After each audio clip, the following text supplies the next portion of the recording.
Mwari chikuru tuwanezwe kugara. Mwari ndi Mwari wakanaka. Regai kuti kwasei ichechi maneno ano muzita ramambo Jesu. Amen. Regai titende ushumiri hwekuimbirwa. Mwari wachiti ropafadza. Regai titende zvakare utungamiri hwese. The board of elders, student pastors, uye zvikuru sei mufundisi wedu namai. Fundisi namai Masamba muzita ramambo Jesu. Amen. Ndinotenda Mwari zvikuru nenyasha tasanganiswa zvakare titedzwa kutaura paMwari muupenyu hwedu. Regai titende Mwari nekuda kweshamwari dzangu dzandaya nadzo, baba Makuwadza nababa Maganga. Mwari vakuitirei nyasha vaMwari. Genesis 25, kana tinemuverengi Genesis 25 from verse 27. Genesis 25 from verse 29 up to 33. Tichaverenga kubva kubhuku yaGenesis chapter number 25 kubva nayo pa29. Zvino Jakobho wakanga abika zvokudya. Esau akasvika achibva kusango aziya. Esau akati kuna Jakobho, dondipawo izvo zvakatsvuka ndidye, nokuti ndaziya. Saka wakatumidzwa zita rinonzi Idhomu. Jakobho akati, chimbonditengesera udange hwako. Esau akati, tarira, ndofa hangu, udangwe huchandibatsireiko? Jakobho akati, chimbondipikira. Akamupikira, akatengesera Jakobho udange hwake. Tinotenda neverengerewo pa25 ipapo todzoka kumashure pa23. Genesis 25 verse 23. Torova nerivhesi pavhesi ya23. Jehovha akati kwaari, mune ndudzi mbiri muchizvarwo chako. Ndudzi mbiri dzichaparadzana dzichibva mudumbu rako. Rumwe rudzi ruchakunda rumwe rudzi nesimba. Mukuru uchashumira muduku. Mazvinta etinamati. Father, we thank you for your word. Taura yekupenyu wedu manera ano. Shoko renyu ritinatse ridzidzise nekutigonesa muzita raJesu. Amen. Ndokuga line rapedzisira kuverengwa rataura a prophetic message. Profita Rebecca aine pamwiri akatanga kurwadziwa ndokubva anzwisisa kuti haisi labor pain. Ndokubva andobvunza Mwari, sei zviri kuitika mandiri? Mwari vakati, mauri mune ndudzi mbiri, muduku uchashumira mukuru. It was a prophetic message yevana vari muduku. Vana havana kuzvinzwa izvi, vakazvinzwa ndaamai vakatakura pamwiri. Vana ndokuzoberekwa. Ndaverenga takakunzwa mudiki akunegotiata a deal. Kukoma pakusango hana chaabata, anoziya nenzara. Jacob abika zvaabika zvake zvakatsvukira. Ndokubva atanga kutaura naye zvikanzi, ndipo ndidye hangu. Zvikanzi naiye hatingokupai asi kuti toda timbowirirana pano. Imi chindipaiwo kodzero dzeudangwe. Ndipei kodzero dzeudangwe. Ndokupai hangu zvekudya. Ndokubva vaita exchange. Ndakasike kuona kuti izwi rechiprofita mai vaine nhungu nderekuti mudiki achabudirira kudarika mukuru. Mazwi aJehovha echiprofita ari kutaura ropafadzo kumudiki vasati vaberekwa. Zvino pavaberekwa manje, mudiki akunegotiata a deal rekuti ave anobudirira kudarika mukoma. Yeti iye asati aberekwa, vasati vaita exchange, Mwari vakataura mazwi eropafadzo kumudiki. So before birth, Jacob had a right, a blessing iri greater than Esau. After birth, mumwe ndobva akutsvaka kodzero dzedangwe. Iye anga akakodzera kudarika dangwe vasati vaberekwa. Nhamo ndeyekuti pazvakataurwa vanga vari mudumbu haana chaakati. Ndataura pamusoro pesimba reruzivo. kuziva kunokosha. Information inofamba maringezera nemunhu. And I remember pataienda kumusha kuholiday tinowapana tikapinda mubhazi takuya kuHarare, miti yaimhanya. Panaka mboyore chimhanya apa ndakura ichadaro. Saka ndaigona kutoudza vanhu kuti mamhanyira anoita miti so ende ichitomhanya uzvechokwadi. But ukazoti kurei ndopanonzisa kuti chaimhanya ibhazi.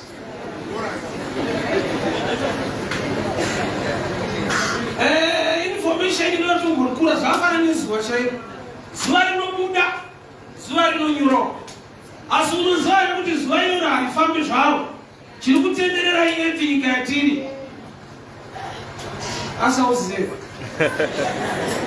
Rinofamba. Aiwa rifambe. Joshua wakabvaita munamato wekuti zuva rimire. Kusvika ndazoziva kuti zvaaikumbira ndozvanga zvakatoitwa. Harifambe. Chinotenderera iyepi. Apa ndakachikora bichana kuti too much. Bichana. Because kana usina unotonzwa sokuva aiwa asirizvo. Because rabuda rikanyura. Wewe unomubvunza. Rabuda rikanyura. Chinozoita kuti kusenderi tanziso uku nenda nguvayo takarara. Iboita pungu chiri tendera kuti yakuona panodzoka because patonga kuseni rege rinu. Takurara rege rapinda. Rinodzoka nguvayo. Redza kuti tendera takuona tidzokera. So, tine information yatinayo zvichida iri maringezera ratiri. Mwari woti vanhu vangu vaparara. So the enemy to the body of Christ according to God in our lack of knowledge. Which means the devil is lesser. Satan hana simba saka Bible richiti, don't give the devil a chance. According to God, the devil has no chance, but he can be given. Chinomupa chance chi ignorance. Ngabvesa Maria John 4:24 ari patsime naJesu. Anotoudza Jesu kuti takamirira Mesaya achauya, achatiudza zvokwadi zvese. Arikutaura na Mesaya akauya kuti achauya. Saka aimirira zviripo. Zvaakamirira ndo zviripo, but anoti takatomirira. Achauya, achitaura na Mesaya akatouya. So musaziva kunoita kuti umirire nyaya dzakaitwa. You want to die, you are waiting upon the Lord, yet you are wasting time because you don't know the Lord. Zvimwe zvaunoti Mwari achaita zviri mugroup rezvinhu zvakaitwa. Alright. Anozva Bible rakamidze kufunga. Rinoti musafunganya, do not worry, harisi do not think. Chakaita kuti Mwari vakupe pfungwa dzinotoshanda. Havangakupe pfungwa vokuti do not think, vakakuti vaikufanira kunyima. But rinoti do not worry, musafunganya. Mangwana munodyei, mangwana munopfekei, kuti musafunge kuti munodyei. Do not worry, kwete do not think. Kudai unofanirwa kufunga ndichadyei, ndichapfekei. Asi kuzova worried tichisina kuna Jehovah. Bali kufunga. Saka mwanzo pakaverenga kushe mufundisika unotiwa Bible rakutoti imwani shiri dzedenga hadzirime asi dzinodya. Ndikati imwani ndipe shiri patonzi shiri. Uri shiri here. Hainamidze kuti uchida vhesi yeshiri. Yako iri mukazadzi anoropafadza kubata kwemaoko. Iwe kwemaoko cheko hapashiri. Hainamidze kufunga, hainamidze. Ndokuchipatsanura pa rightly divide mtu atakadebeshira. Pedu ndipekuti kana wabata iye uropafadza. Iwe utambira pashiri pa. Kunoti Mwari vanogona vanoshamisa vane zvavachandiitira. Vanenge vachakukwenye unoshamisa unzwe. Ndipeshiri apa.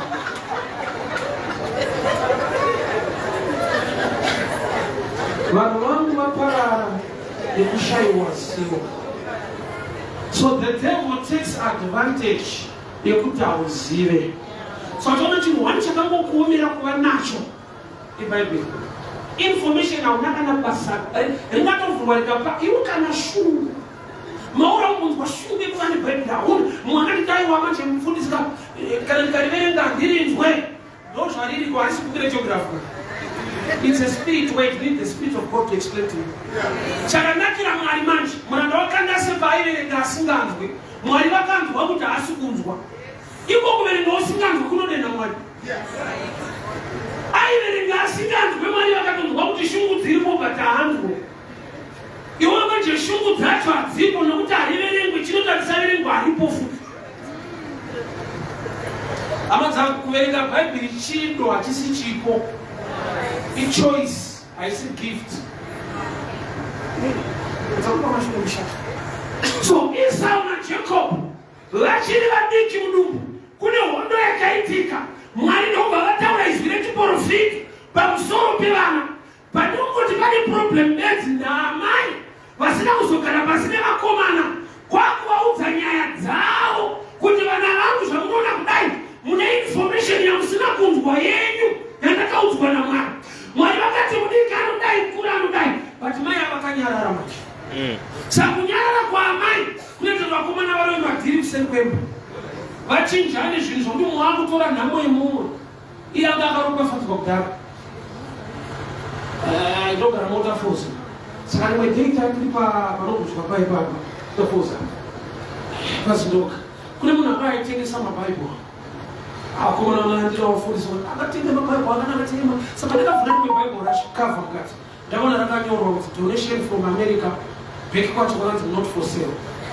Aitengeswa ma not for sale ende vanhu vachindoti ridzikiswe kwatoti vapiwa aiwa ma not for sale anogona kutengeserwa vanhu kana vanhu vasingaziva kuti hazvitengeswa. Unozvara kuti vakoma vaJosefu pavakaenda kuIjipiti vachida chibage vaindobhadhara mari sevamwe vati vaidzorerwa mari mumasaka. Ivo pane kuti vafare havana kufara. Chikonzero havasi kuziva kuti ari chibage ndiani. Nzara ndo yakavatuma kwete knowledge. Saka vainotenga zvisingatengeswe nekuda kwokuti akaenda mberi kwavo akatumwa naJehovha ndeweropa ndeweukama. Unozati baba vavo Jacob mukomana sakaenda kuIjipiti vakomana vakatora bhachi jacket vakarinyika muropa remutsi vakaripizenda kuna Jacob ibhachi remwana wenyu iri baba. Baba vakachema mwana wangu afa. Why to him kudauka kweropa rufu bali kuti azive kuti ropa nderani nderei yainyaya. Saka akachema akatobatwa maoko enhamo yemudzi achichema mudzi kane dzoidzaonekwa pachichemwa mudzi bhachi nderaJose ropa nderani hazvina nose.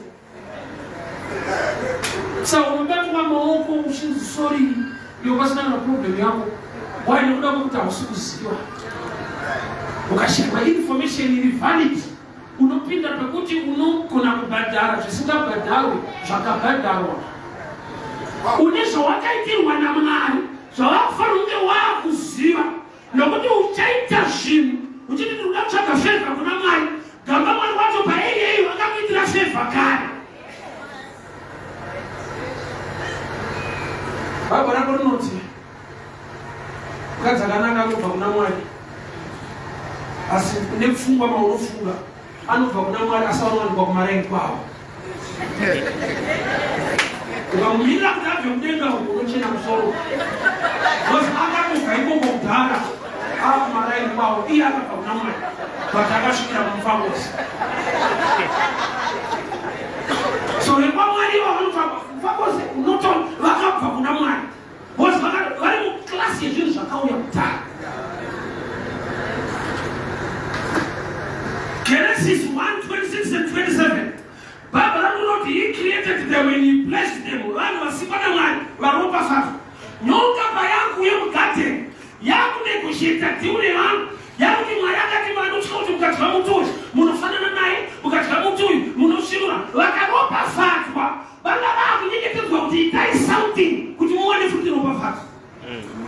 They were created and blessed. Nyoka payangu yemugate iri kunyengetedza vakaropafadzwa kuti pati mukadya muti uyu munosvinura mukadai so zvinoita so muri kuudzwa zvekuita nokuti hamuzive zvamakaitirwa. Makaropafadzwa kare. Unoziva here kuti vana veIsraeri vari muIjipiti aijipita vaitotya vana veIsraeri svika Faro akagara natask master akati the people of Israel are mightier than us. Let us deal with them wisely. Enemy yetu zote wana simba, wana nyasha zao. Tunakutila na usho, tunakuta sika vanhu wana simba vacho avazivi kuti vanavo. Usaziva zvauri kunoita kuti negotiate deal nekuda kudiscover nekuitwa zvimwe zvinhu nekuti hausi kuziva zvakaitwa naMwari kudhara eniyo.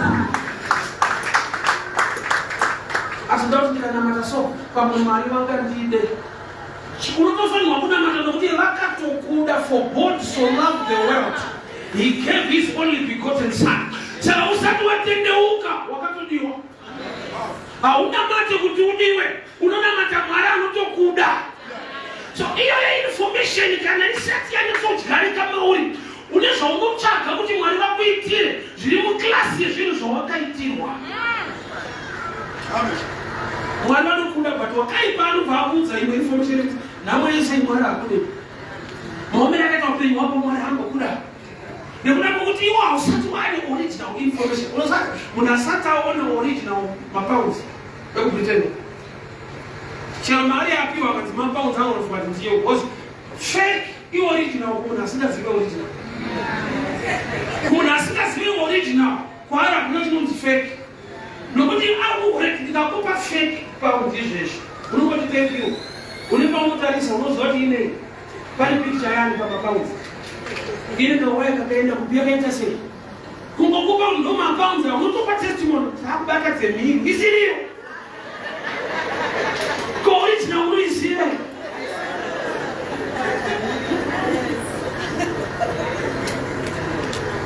Vanhu kumushauri kana vachida kudzinga mhuka kana shiri kumunda havasweri kumunda, vanoita battle yemind. Vanogadzira chimurwi chewaya chinopfeka head chine hovhorosi chinenge chakamira pakati pemunda chakanongedzera kudai.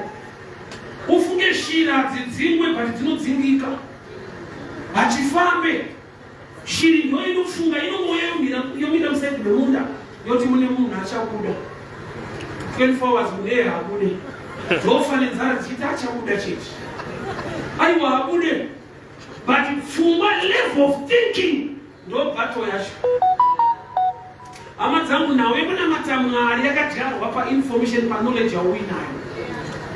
Usangogumira pakupinda church pakuva mwana mudiki, you must grow.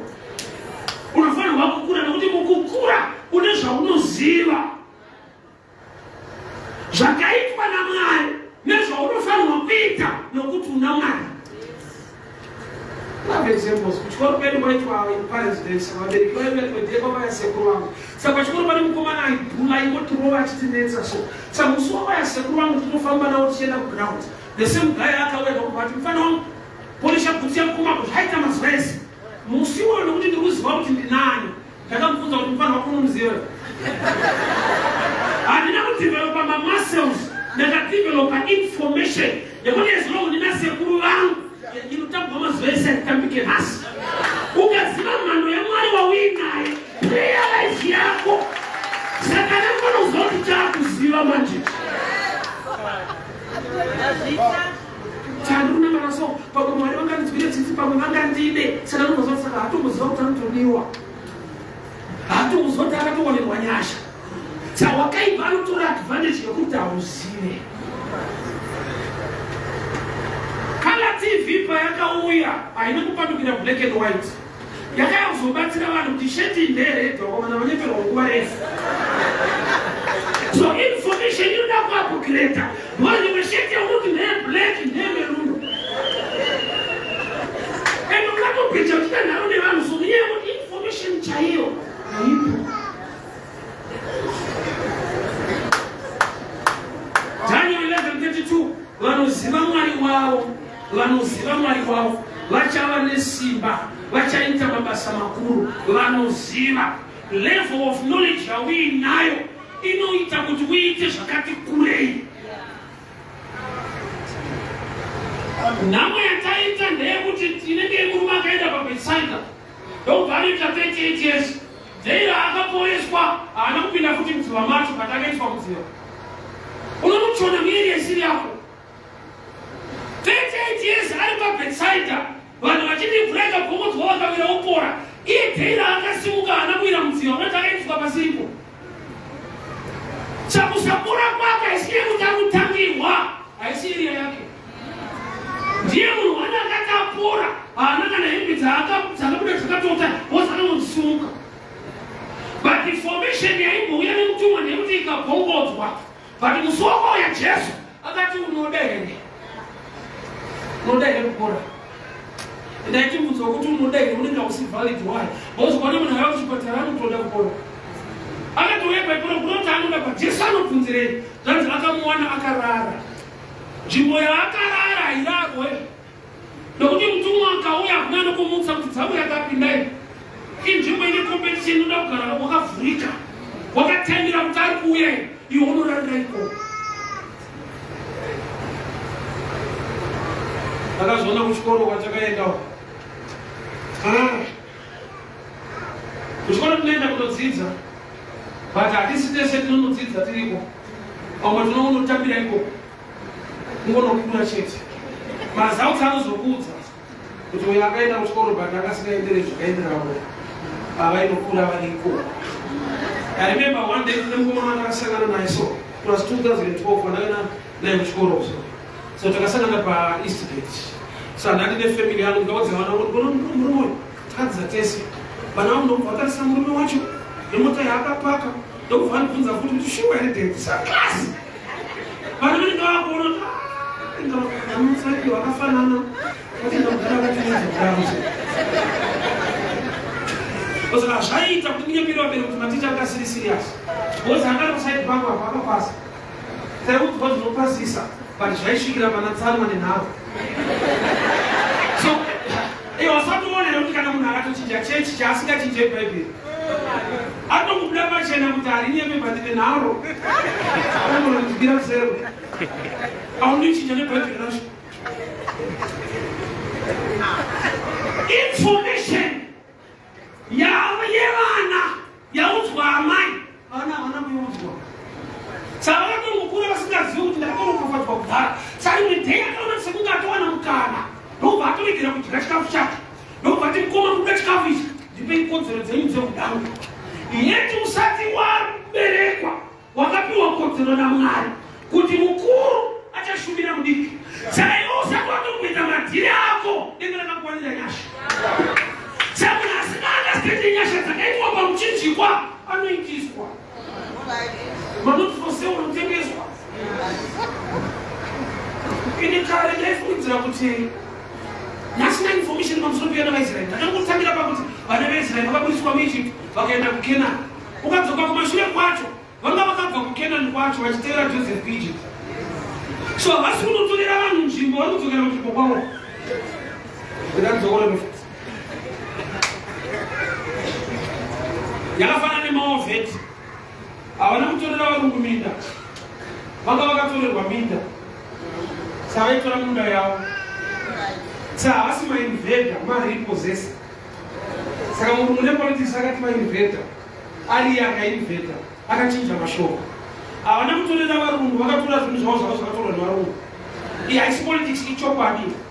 Varungu vakatoita kuuya ufunge. Asauziva kuti vakatoita kuuya. Unosvika kuri kuno. Saka unonzi inveda sei utora zvinhu zvako. Saka unoti vana veIsraeri pavakabva muEgypt vachienda kuKenani havasi kunotorera vanhu. Vanga vakatotorerwa zvinhu zvavo zvavakasiya vakatevera Joseph kuEgypt. So kana ndamudzoke kuna Adam naEve. Adam naEve hatigone kuvablema. Why? It's the first couple yakabereka the first Megdal. Vanhu vainamata Mwari vanoropafadza Mwari vandakuti not they were blessed. Vakabereka mhongi yekutanga.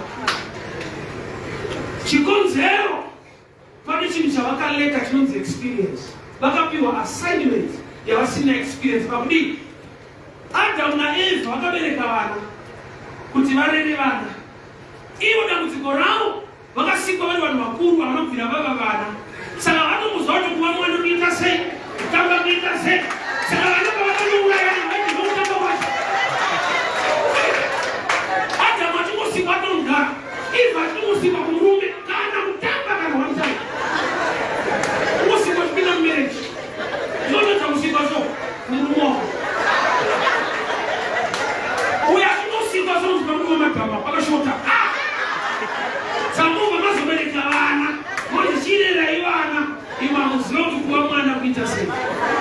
That's why the youth must respect the experience of the elders.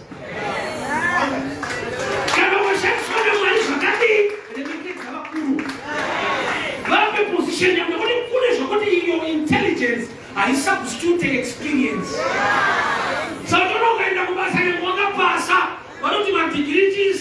what the experience. Hey, mashandiro awuleta nevamwe. Wa saka unona youth manchi. Mwana kupa kuti zaruko. Wa kushumira maomba achiro wasoko wasekunge yes. Madara ana zvanoziva.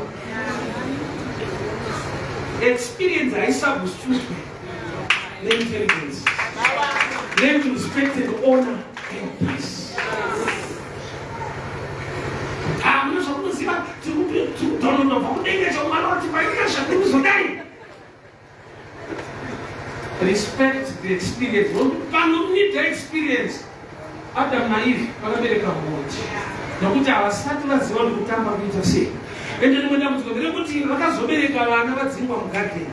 So I found Mugara, Sinema, and Panama, step him sangu, never got the name, Mr. Whatever, take him gardening. Without him, information you have on some matter. I also kill him on bed that you walk up you by light and by grace. So you understand now, forget him as one. What about the good leader, prosperity, forget the repeat of danger. The 47 years. Pesa walikuwa deliverance sana mtu watu mmoja shika happy denga tonight I repeat it. Makuna anaka basari denga kana one time. Antara Japan.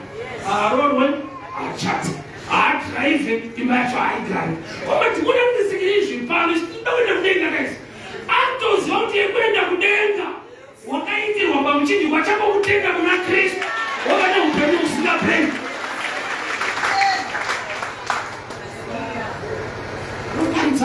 Prosperity, Gary, asana mshumiri we namwe. Anoti namwe ya wina ngaya mbega kutsibirira zane basale sependa musha unutiza mchachini. Unisa kuda breakthrough because you are wired for something good. Chalamanga unisa kuchida kwa magazini unetsa kwazo nenda sabuke kuta basa. Chine basa. Anakwenda papeo. Kuna mai wakatenga shit. Baada utengera mwana wa shit. Ndio badarapo kuenda na ona radzoka after kuna tesa mkwasha. Alina mapata chua. Uyewe nyuma nituri mabara onda zvikakwana. Kuya hao kupero pachakakwana chodiwa. Batika pero ukaza kuti zvakaboshanda ta. Saka yakambomfeba ikasvota button no second hand watch. But malaya ngoyo uma second hand. Kanyona ndakutsa. Awani zvakashota second hand. Isai nekuti she's wired for good things. Namunasikani zvakanaka. In life inokumanidza kuisa pakona kuva solo life asisizvo. Chaicho chakanaka ndochikuiwa. Why? Nekuti you are designed for that. Munhu achisikwa namwana akaiswa mugarden kwete musango. Eden means pleasure or abundance. Kusango yaitova punishment. Kudzingwa mu original plan. So original plan yamwari for your life is something good. Kutevenga zvakanaka ratoti dimoni nokuti ndacho zvawakatiitirwa namwari zvacho kuva nezvinhu zvakanaka muupenyu hwako. So vakomana vari tu vari mudumu vari kurova navaripo havasitomboziva kuti mali dzavo dzefaiti ataurwa. Because kana ari matwins atanga kubuda ndiye mukuru. Saka kana vairovana kuti atange kubuda aiwira kuruza. Zvotei vakaziva kuti panzava pane chiprofita vainamira mukati kuti ukatanga wanyura. But kuna akakunda mumundo kubva abuda chokuchoko. Hazvati abudira faster ine nhamo yedu. Saka mukana waakazowana ndokuwana kunengena asingazive zvakataura Mwari. Ndiye akakudadzirira kuti ndikakupai supi munipa kodzero dzeudangwe ndedziri. Sika yacho yechiJudha yaiti kana mukomana ari dangwe ane double portion blessing yababa mudiki anowana lesa. So vane information yechiJudha havane information yaJehovha pamusoro pavo. Tine vanhu vokuti zvaMwari haana chaanoziva anoziva zvechechi. Hedu yakatandira pakati, hedu yakatandira. Mwari anoti kudini?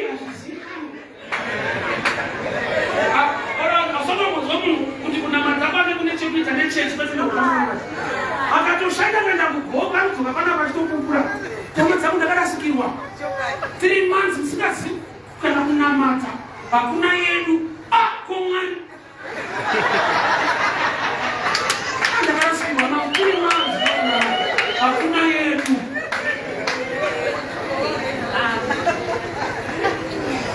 Iye akati Mwari anopinda chechi akakuwadza vanhu. Miviri yedu itemberi yaJehovha anopinda isusu. Izvo zvinobva tapinda chechi. Sangwarira kupinda chechi yako isina munhu. Relationship yako na Mwari ndo number 1 priority than paunopinda.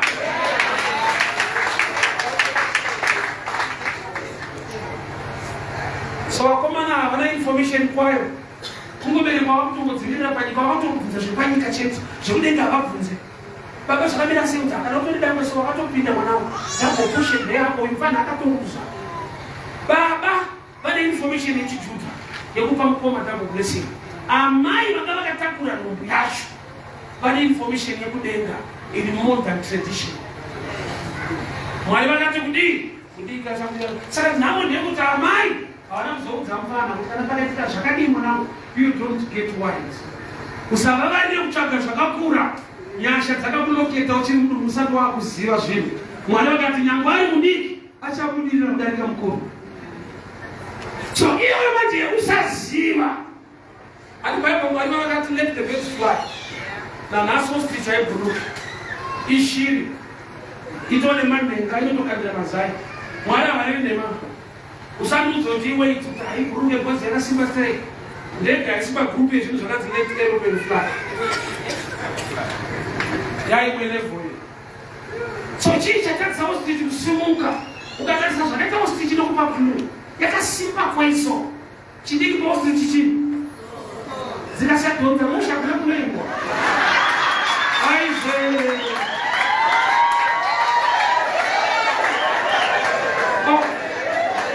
Shabarati wakazodza musoro wangu namafuta. Musombe unofa chinonzi musoro in knowledge. You must have knowledge in a blessing. Kumade overflow. Akazodza musoro namafuta. Musombe kuti kwenu vanokwedu vanoshereketa. Pana akatobata takaroiwa ukaroiwa udarika zvauri. Hauna kana ukanyatsomewa chase stage yauri. Kune nhamo yekuti asisi kudzodzera mushi chete. Zvori pamubata udipeya ubata musoro unabata mukati memusoro.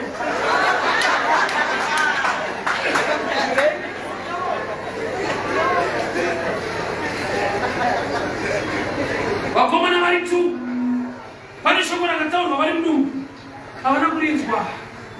Just like Ishmael, Mwari vachitaura naAbraham vanoti Ishmael iropa rako, I will also make you into a nation. But Ishmael ari mugwenga namai vake Haga ari kumusana, zvati vakamisa pasi pegwenzi vakaenda ndikuona mwanangu achifa. Akataurwa kumusana naamai vasina kunzwa Mwari plani yavainayo naIshmael. Mwari ati ndiri kuna Abraham, I will also make Ishmael into a great nation. But ane prophetic message yamwani kuna kumuti uyanofarika nemise kusirikwebenzi. Sangwara kutaurwa nemusana usina information yeupenyu hwako. Iwe unozvati Mephibosheti haana kusimba ari chirema. Pana kunzwanyari. Akatore manzwa nemunhu anga achida kubatsira. Iwe heupi dzenzera zvinokuvara. Unogatsirwa zvokuti unokuvara. Zvanzi musikana with the next maid paakanzwa hondo news dzehondo akabereka Mephibosheti ada kutiza naye akamudonhedza. Havasi kutiza hondo news.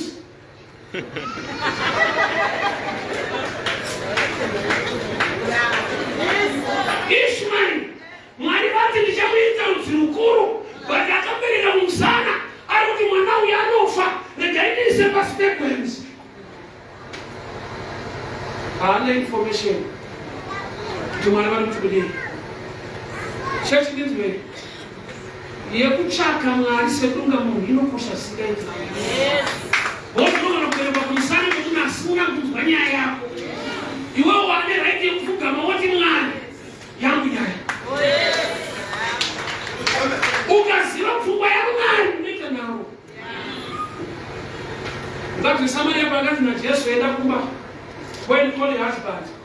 Akaita Dina zataura chokwadi kuti hauna nokuti pane wawiri naye ari kumba. Munhu ane munhu kumba oti go and call your husband. Oti handina unatakakura pakuziva kuti munhu ari kumba kupa husband haparifa iwo rineni zvati.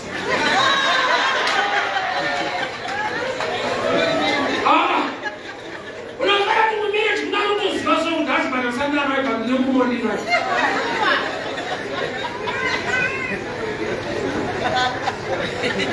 Wazivani mahusband muno zvaunoitirwa so. Wewe unozona zvikitirwa ndozvoitwa nemahusband avo. Saka handina waingoriwo meni zvayo kana husband aikane.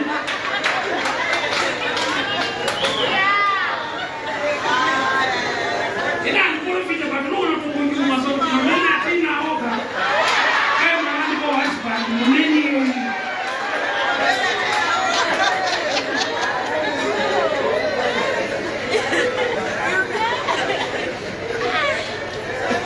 Information yapiwa amai havana kushare nevana. Saka vana vazoenda kuseri kwemba manje. Amai vasipo baba vasipo. Vari mukoma. Ndikuona mune nzara ingabika chikafu. Oika chikafu. Muripe kodzero dzeutano hwenyu. Kodzero anga ainadzo but dzakaovertenwa nenyasha vasati vaberekwa.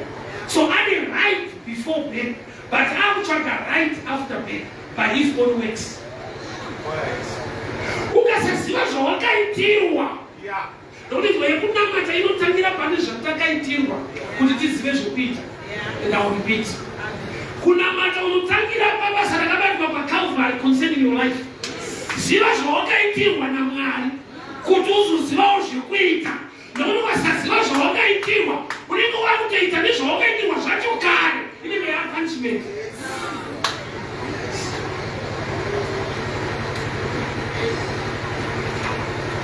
Unokumbira zvawakapiwa zvawina zvekudaro. Why? Nokuti hauzive kuti wakazvipiwa unazvo. I believe in prayer, I believe in miracles. Mwana mufana akauya mufana kudika kana kunepana ndikuda ndebva ndikuenda kwatikura tinobuda. Kune zvakaitirwa naMwari zvakamirira zera. Ndebva tiri prayer kura tinobuda. But with the temple like the number.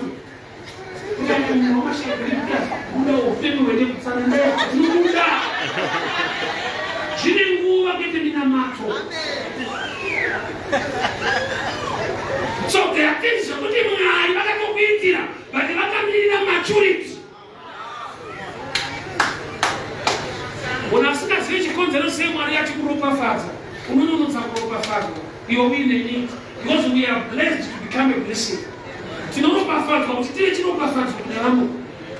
Munhu asingazive reason nepurpose anodilaya blessing. Tinoda kuti warakomborera ndikuti ukakomborerwa unongata sure kuti unonamata chete. Kuti vangoziva kuti unonamata Mwari mupenyu chete. Chaunabika neropafadzwa yacho chi. Saka toda the Lord is prayer. Munamata watunoita the Lord is prayer. Unoti give us today our daily bread. Akuda chingwa ndiwe. Hautendere kuti ndipewo chingwa changu, unoti ndipewo chingwa chedu. Nani nevamwe vasina kana mandipa ndoshera. Munamata wagiva kwete munhu ane needs. Hauda kundenzwa. Give us today our daily bread. Tipewo chingwa chedu kwete changu. Iwo munamata chiri chingwa chedu. Wanotarisa kuti muneva unoperona hapana.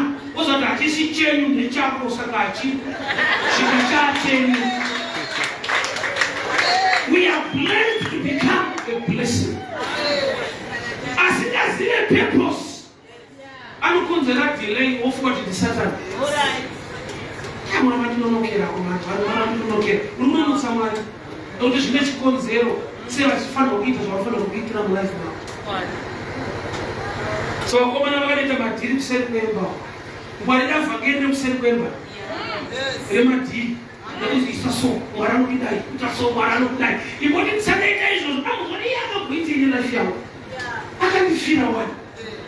Akati handina neanotenda. Achava neupenyu husingaperi.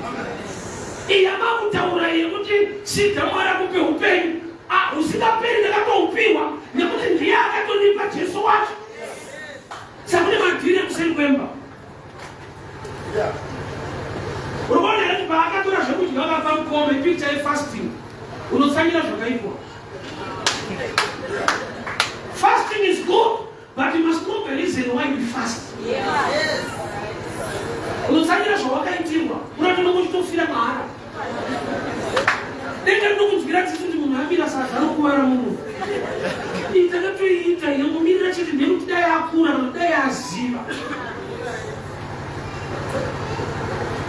Vakomana vari kudumbu vaikovana. Amai vakanobvunza Mwari. Unoona intelligence dzari better. Nokuti nzwa zvinoitika kuti kana mune nhumbu unonzwa pain. But mune pain isiri labor pain.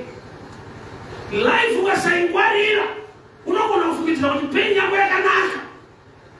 Iyi pain to destroy you. Saka zvavida kupota uchinzwa Mwari kuti koishe yaipi kuitika. Vakomana ava chii? Utata mmangu mune fight.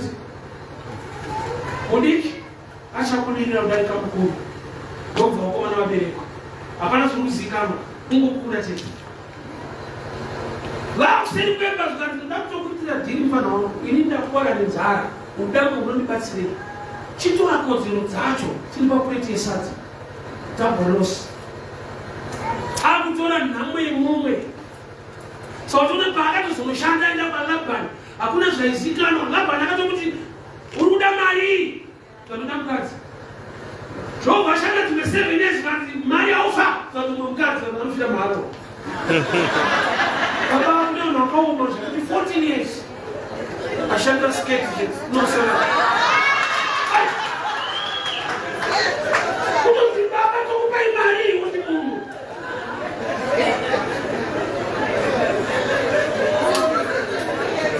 That's why bana kusangana nemutuma akakumbira kuropafadzwa. Wozoropafadzwa angatoiruza kudhara paakaita exchange nezvinhu zvisizvo.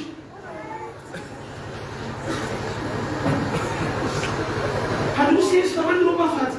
Ivari wakaropafadzwa iwe usati waberekwa. Chii chawakaita? Wakaexchange ropafadzo yako nekuti wanga usina right information. Vachitosangana Esau naJacob. Jacob akarongwa kuti kufamba nezvinhu zvimberi munopa mupomoro muchidangatiroi. Vatumwa vese vakaenda kuna Esau vakaudzwa naEsau kuti I'm already blessed. Kwaanokomborerwa sei ainzi achavalesa. Kune madhiri akati pauseri kwemba. Komana azive. Ukamutenda unongopinda chechi asina information pamusoro pebasa rakaitwa paCalvary, pamusoro pamwari waunonamata, kunoita kuti upedzisire wakushandiswa. Information knowledge inobatsira. Saona Zakeo nyangwa ari mupfupi ndiye akahosta Jesu alifa havana. Ari information yaakawana nyangwa ari mupfupi. Akamira pavarefu akazoona kuti kana iri competition handipinde. Ndobva amufa akaenda murevelation yekuziva waari kuda kuona. Waari kuda kuona netsika yekutsvaka vatadzi kuti avaponese. Ndobva amhanya anokwira mumuti wemuondo. Jesu haana kushedzwa naZakeo kuti ndiri pano Ishe, vandidzvanyirira ndatairira ndiri pano. Vanoona Jesu vaipfuura nekono kubva atasamberi. Ndobva ati Zakeo kuruka. Zakeo azvipozishena palevel yekuziva kuti Adamu ari mutadzi. Mwari vachimutsvaka mugadheni vakamuwana akapfeka mashizha emuonde. Saka ini ndiri mutadzi muno muJeriko, ndikangoenda mune mashizha emuonde ndinotsvagwa chete. Akava nerevelation akabuda mucompetition. Akatsvagwa. Ndiye akati Jesu akasvika Zakeo ini ndinakirwa manje. Jesu haana kuita hunhuka, akaita umwari. Ngozi paunhu unokokwa nemuridzi wemba kumba kwake. Jesu ndiye akakoka Zakeo kuti buruka twende kumba kwako. Kukoka muridzi wemba kumba kwake. Buruka twende kumba kwake. Iye Zakeo chaari kuda kuona Jesu. But Jesu anoda zvekumba. Jesu yekumba yaanoitora papi. Ukatozoona kuti muti wakapindwa naZakeo ndozvaunoreva. Maonde zvaakaita akatsvuka kunze uko. Ari masvosvo mukati. Ndozvakaita Zakeo kunze anoda kuona Jesu mumba mwane mari dzevanhu. Mukati makaimba.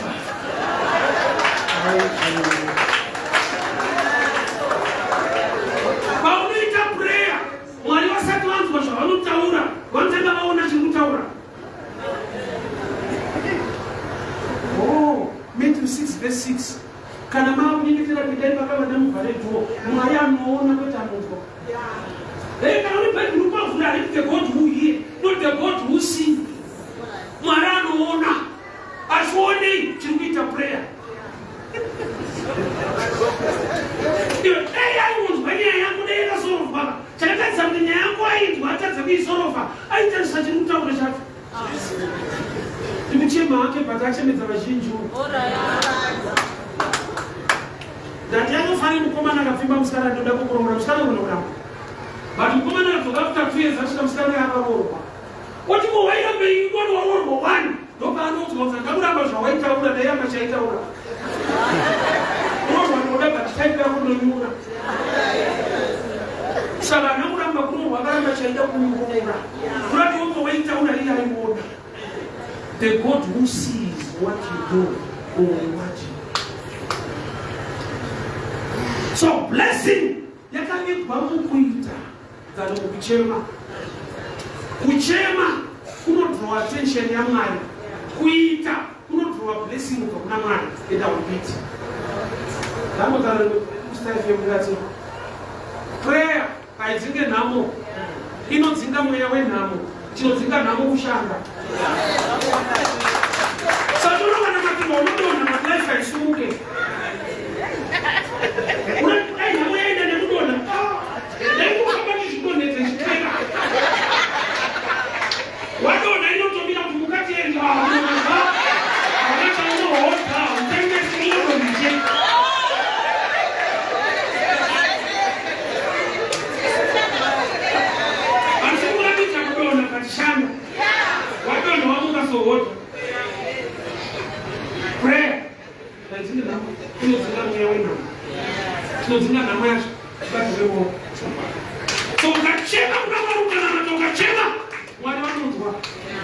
So when you cry, you draw God's attention. When you work, you attract God's blessing. Samson ziyabo vakaiona vakumira kwata kweminokuti vakukomborera. You're so sweet. Unoshamisa zvikati unoshamisa unoshamisa. Vana ndivite. Kuchema chete. Wari vane tsitsi, mutsitsi dzavo vane maprinciples zvinofanira kunge zvichiitwa. Zvikasaitwa mutsitsi idzodzo, zvaunotarisira zvinogona kusaitika. Ani vanogona wrestling, kana ari madoubles vanhu vachirwa vari tutu, ari kurohwa, kana akanyanyorohwa, mumwe wake hatenderwa kupindira. Ane right yekuti mumwe apinde, ari kurohwa anofanira kuziva zvokuita, anoswedera kune mumwe wake, otambanudza ruoko, orohwa futi. Kuti aregere kurohwa zvakanyanya. Saka tinzwa pane kuparidza so ndiri kukuzvaka kuti chiregera kurohwa zvakanyanya. Shoko rinorwadza kusvika rakurapa. Vanhu vakanzi urai makwai misero papadho. Vhangeri rakanakira munhu ane makwai 4-5. Achangobva mukutenga 1. Anozondifundisa ndodzora mashure apo. One year only have to buy the giving nice. Never been America. No, God speaks the right word in the right season. It's true. But there is another level. He speaks a word to create a season. He speaks a word to create a season. Wapenza kupindwa mari kumaraimu katamba raundi na wali wakavara. Oya kuchechi kutamuza kumarani kusimuza. Auramu wakadara mnena moyo. Kapenza kudara. Tofami sanjiro. Totora shome ya sara. Kuya sonotu wakandi mukira. Giving naka farwa udaru.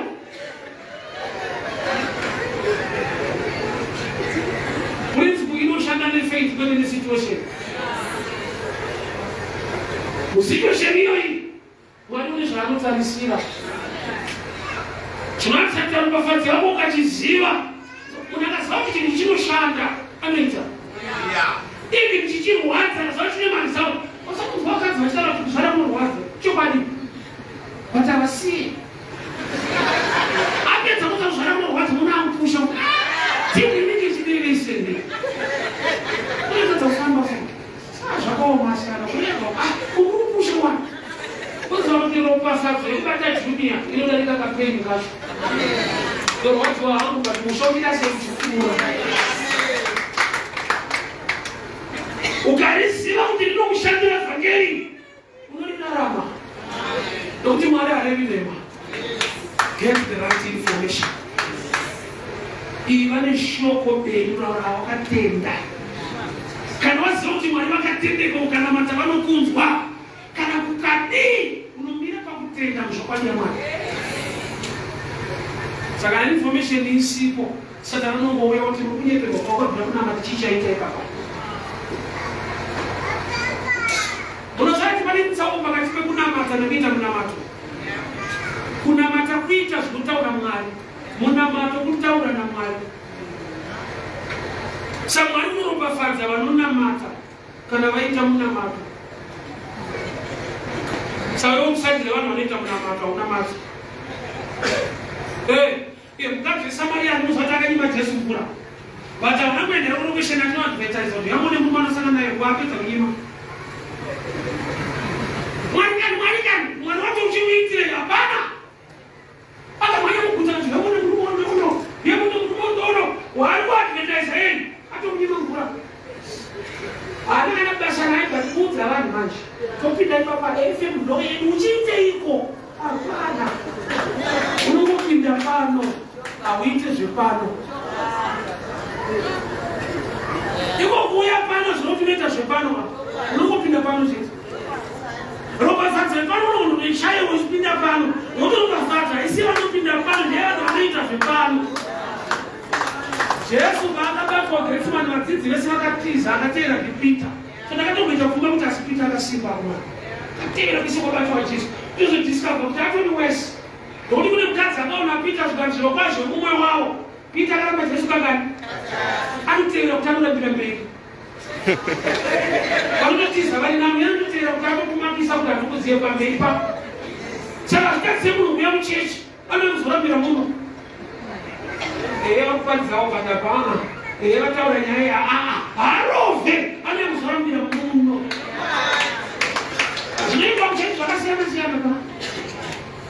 Shoko rakwati vanoricheka chaanoziva ane zvaanozivawo. Wivi yamainenge yagarisa.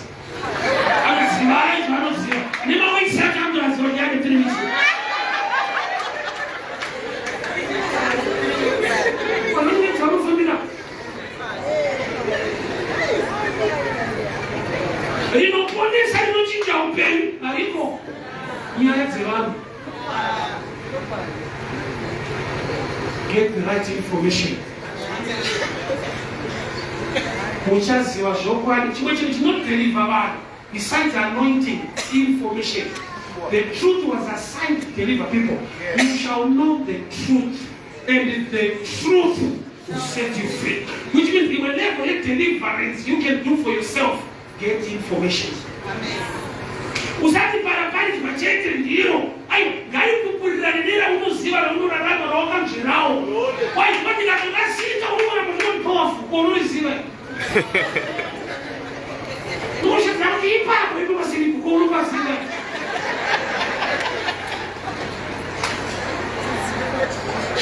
Get the right information. Uchaziva zvokwadi chakusunungura. Ndizvo zvaunochema kuti Mwari ndiitirei vakatoita. Nyaya ndeyekuti hauzive zvekuita kuti usangane nezvawakaitirwa zvacho. Vana zvipo zvinobva kuna Mwari zvikawaroora. Ukasaroora nyamwe zviri zvipo zvinobva kuna Mwari hauzviwane. Ende usina kuzviwana unenge uinazvo zvikawaroora. Azati Adamu Mwari vakamubvira tsitsi kuti munhu ari so lonely. Avasiri lonely vakavari true. Kuti pandaverenga Genesis 1:26 yati he created them, not him. But chapter 2 Mwari vakaya kuna Adamu vakamona ari him. Ivo vakakreatwa vari them. Why? Nekuda kwokuti chinonzi mukadzi paari chiri mumbavu. Mbabvu yakavharwa nenyama yake. Kunamata uri munyama uri kana unovhara zvaMwari zvomweya. Zvakaiswa naMwari mauri. Anga asina mukadzi yaite mukadzi. Chira Mwari vakasuspekta kuti iye asina mukadzi ndianayo. Ndambora ari mumoparedza kusara. Iye ane navo. Ndiani mari yake uko. Ndikati ndobvavuta parutivi vakapfuura mabwe vakadzoka nemukadzi. Chaona Adhamu anomushandisika kuti ndiano. Anotanga kuroga poem, bone of my bone, flesh of my flesh. Waitozviziva hapo. Ndokuda siku hizi namati. Unamatoma mdowe information mali nyasha dzeruzivo. Ndimva, you don't fast to get information. Hautsani kuti uite ruzivo. You acquire, you seek. Unoita nzara nenyota yekutsvaka zvokwanira Mwari. I want us to pray. Mwari ndipeiwo kuziva. Give me knowledge, give me understanding. Ndipeiwo nzara nenyota yekutsvaka ruzivo. Nokuti zvimwe zvandinochemera kuti ndiitirei ndakaitirwa ufunge. Zvokuti ndakutoitiswa zvinhu zvandakaitirwa kare nokuti handizive. Let's pray. Father, we thank you for your ways. We thank you for your grace. Sevana vakaropafadzwa vasati vaberekwa. Ndine ropafadzwa yamakandiitira pamuchinjikwa. Ndine nyasha dzamakandinorora baba paKalvari. Ndinogamuchira ruponeso. Ndinogamuchira